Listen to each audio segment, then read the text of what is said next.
mi viejo analfabeto hizo su vida como pudo, ahí tenés un caso, él hizo su vida como pudo porque aprendió escribiendo en la arena, su nombre. Mi vieja está en tercer grado, hija de esos inmigrantes obreros. El abuelo, mi papá venía de una mujer que tuvo 800 hijos, Mocoví, arrendataria siempre de un campito de mierda. O sea, a mí no me cuenten lo que es la miseria, el dolor, la pobreza. No, pará, que yo lo conozco por mi lomo y el de mi familia, y hago honor a eso. Y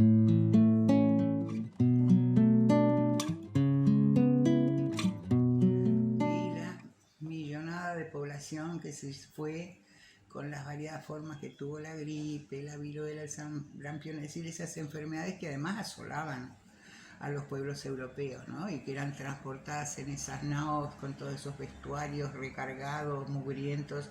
El olor que debían tener esos conquistadores todavía me resulta tremendo, pensando en cómo esos pueblos originarios, sobre todo en las zonas tropicales, semitropicales, se bañaban todo el tiempo, iban al arroyo, no sé qué, y de golpe aparecían estos tipos olorosos, horribles, barbudos, con armas de fuego, toda esa cosa. Bueno, así que sí, claro que América hubiera sido otra cosa si no nos hubieran descubierto, ¿no?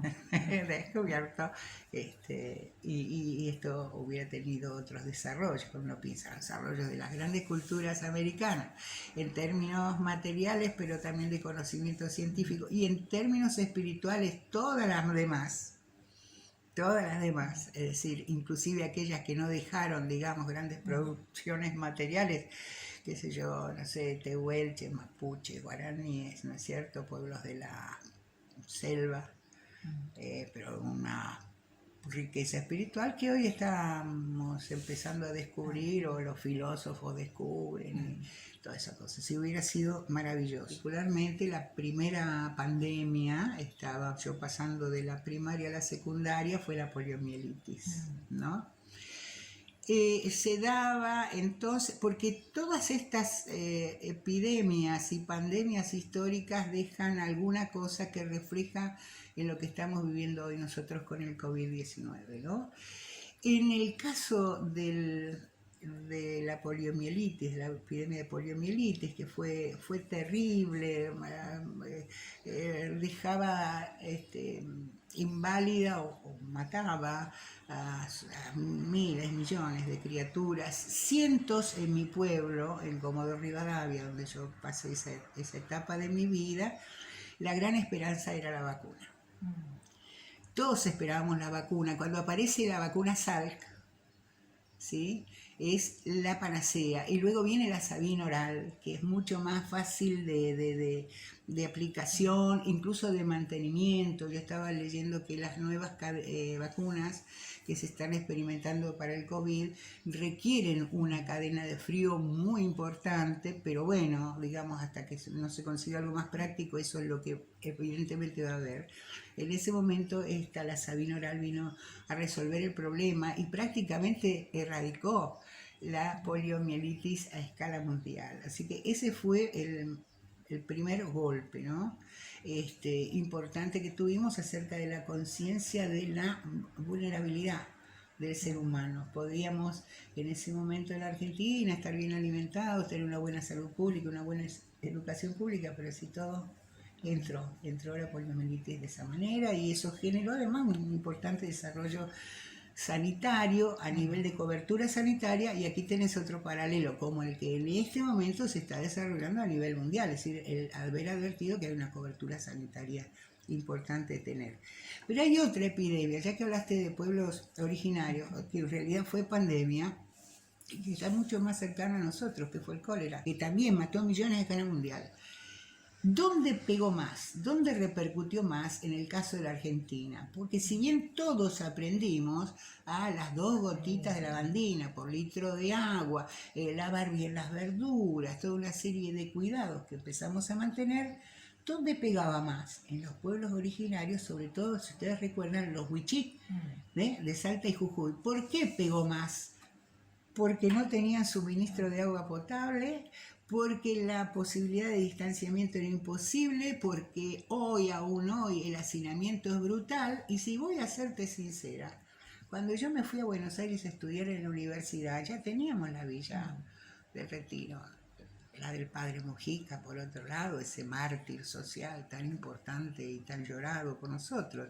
Estaba todavía esa villa, pero esa villa sigue estando y después de medio siglo o más, sigue sin tener acceso al agua potable. Entonces, el cólera de los años 90 y algo, el COVID y en esta diferenciación social, digamos, del impacto de enfermedad que produjo, ¿qué nos muestra y nos tira en la cara? Las terribles condiciones de desigualdad en materia de servicios sanitarios básicos, de acceso a la vivienda digna, etc.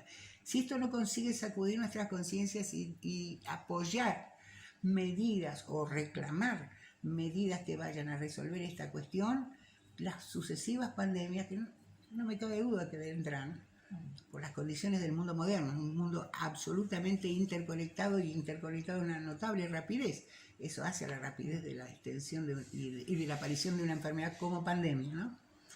Esas condiciones van a continuar y si nosotros no hacemos algo a nivel de sociedades, de conjunto de sociedades, inclusive, pienso en América Latina como un conjunto, van a seguir produciéndose esto, es decir, las muertes por un estilo de vida que ha sido degradado por nuestra propia aceptación de un sistema que degrada a grandes sectores sociales, ¿no?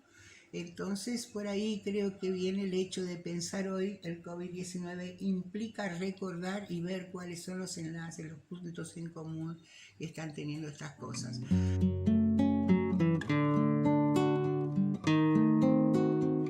Magia, discúlpame, lo voy a usar. Magia, capitalismo, vacuna como panacea a un problema. Fíjate, primero, está flotando en el aire, también ha tomado el tema de vacunas, pero no solamente el tema de las vacunas, un pensamiento mágico del mundo que a estas alturas del siglo XXI es por lo menos llamativo. La vacuna como algo que enferma o que es vehículo de alguna otra cosa. Se olvidan de la historia de la vacuna, es más, ni siquiera saben por qué viene de la vaca. No tienen idea por qué la palabra vacuna viene de la vaca, pero no importa. Las redes sociales han propiciado un tipo de público masivo, millones de personas que son especialistas en todo.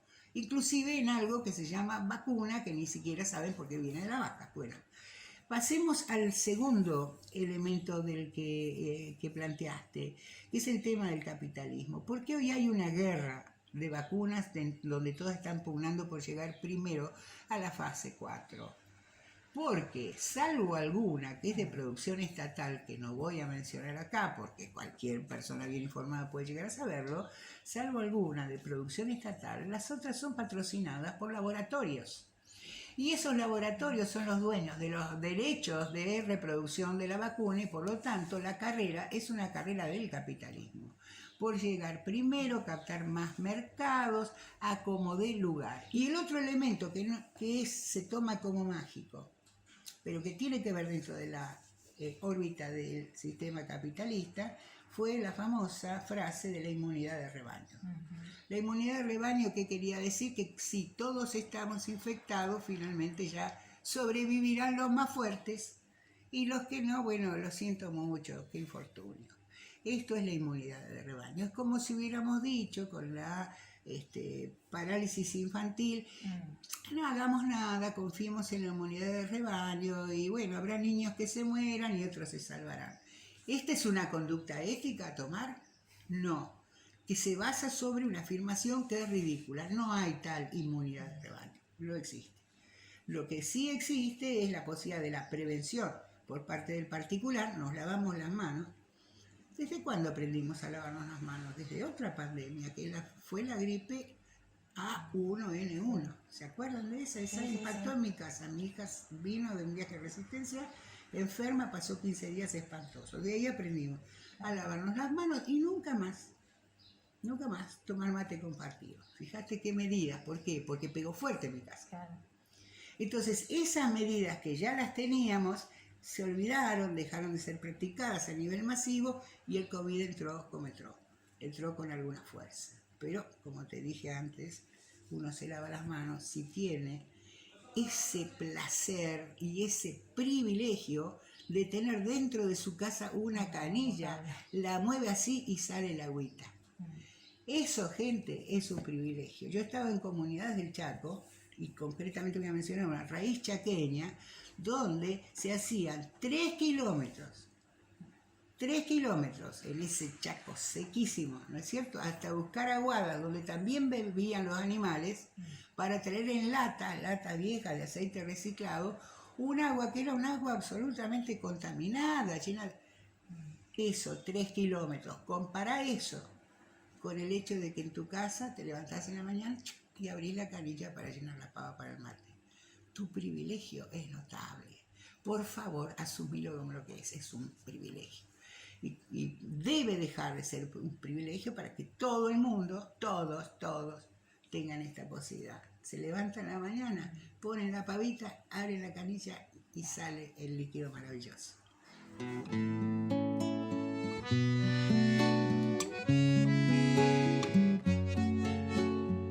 Pensé que íbamos a ser mejores al comienzo del aislamiento preventivo y obligatorio. Esos primeros 2, quizás 3 meses en los que se armaron unas redes solidarias fantásticas. ¿Sí? Redes de todo tipo, ¿no? Entonces vos, por ejemplo, comprabas y te llevaban a tu casa cosas de la chacra, ¿no? Y se mantenía eso.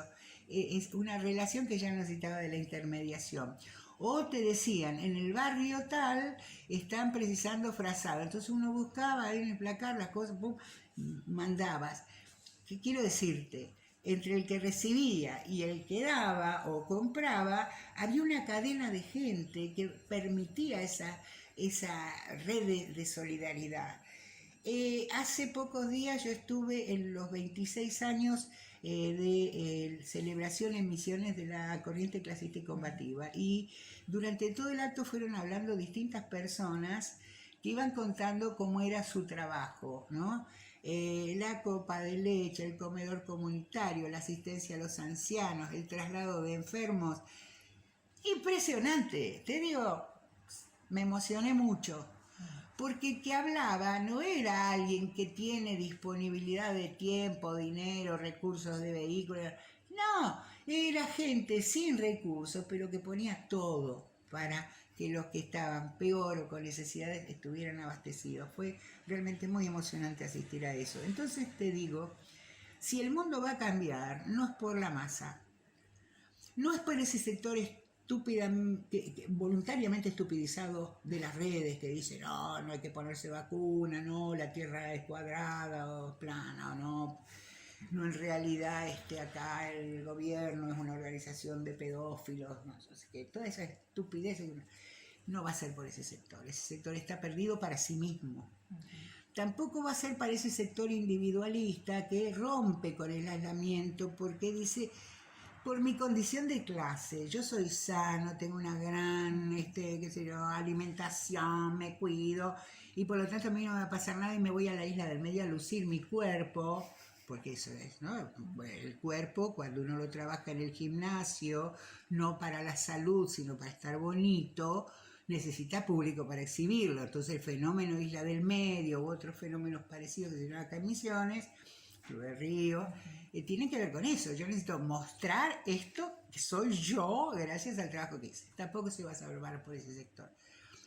Sí tiene la posibilidad de salvarse por ese sector que yo espero que no sea muy reducido, espero que esté en todo el país, como creo que está en todo el país, de gente solidaria que en las malas demuestra que tiene ganas, tiene cómo, tiene energía, pone su tiempo para ir mejorando una situación social a escala pancontinental, absolutamente injusta. Si no nos movemos realmente en un sentido de un modelo solidario, igualitario, defensor de derechos de los que no tienen, si no nos organizamos para eso de la manera como sea, y bueno, veremos pasar nuestro propio entierro, y nuestros hijos o nietos tendrán que pagar a precio de banano. La lucha contra ese sistema de desigualdad debe ser larga, persistente y colectiva, si no, no. Si no, este mundo va a estar lleno de islas de basura, nuestros bellos mares, nuestros delfines atragantados con plásticos, estaremos comiendo plásticos.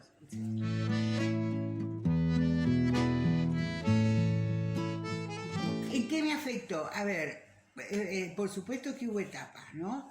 Entonces, ustedes se acuerdan lo primero, es decir, apenas se larga, el tener bajo mi ventana una ciudad sola, sola, absolutamente sola. Mi hija hacía esto también, lo que yo había hecho con ella, es decir, me hacía las compras, se movía con un permiso especial y me las dejaba en el palier del edificio, tocaba el timbre y se iba, si yo no quería verme, tenía mucho miedo de contagiarme. Y él a la tardecita, ya con la caída del sol en esa soledad, pasaba en el auto de la policía con un altoparlante diciendo, señor vecino, lo sigue haciendo ahora. Pero en ese contexto esa voz era profundamente aterradora y con sorpresa yo descubrí algo que me había olvidado completamente. Y creo que lo escribí porque me sorprendió el recuerdo, la importancia del recuerdo. Me angustió porque relacioné con una antigua angustia. Esto fue en el año 50, comienzo del 55, o sea que yo estaría con 11 años por cumplir los 12. Y en ese momento, previo a la llamada autodenominada Revolución Libertadora, una de las tantas amenazas era que la Marina iba a bombardear la destilería de La Plata, pero en el caso de la ciudad de Comodoro, donde yo vivía, iban a bombardear la playa de Tanques, que era donde se reunía todo el petróleo de la Gran Cuenca y se transportaba luego en barcos petroleros justamente a la destilería de La Plata. Entonces estaban bajo amenaza de que si no se iba a Perón, iban a bombardear también la playa de Tanques. Entonces ordenaron el oscurecimiento total de la ciudad apenas caía el sol. Así que en mi casa, como en todas las casas, se cubría con papeles, con telas, las ventanas, de todos modos usábamos apenas luces y tratábamos de hacer silencio porque también se corría la voz de que de todos modos los aviones podían detectar sonido, no sé qué. Entonces fueron circunstancias muy aterradoras hasta que en septiembre efectivamente se va Perón en la cañonera. Bueno, todas cosas que ustedes no deben saber o solo porque lo leyeron en los libros de historia, pero yo lo viví. Y ahí finalmente ya dejamos de respetar el apagón, que se llamaba el apagón, que era en realidad el oscurecimiento voluntario de la ciudad. Yo sentí exactamente esa misma angustia de un peligro brutal, terrible, inminente, que estaba por desplegarse sobre nuestras cabezas, que estaba por caerse. Entonces yo no sé si la que vivió la angustia era la mujer ya de 76 años o era la niña de 11 o 12 que volvía a sentir aquella terrible angustia de aquellos años.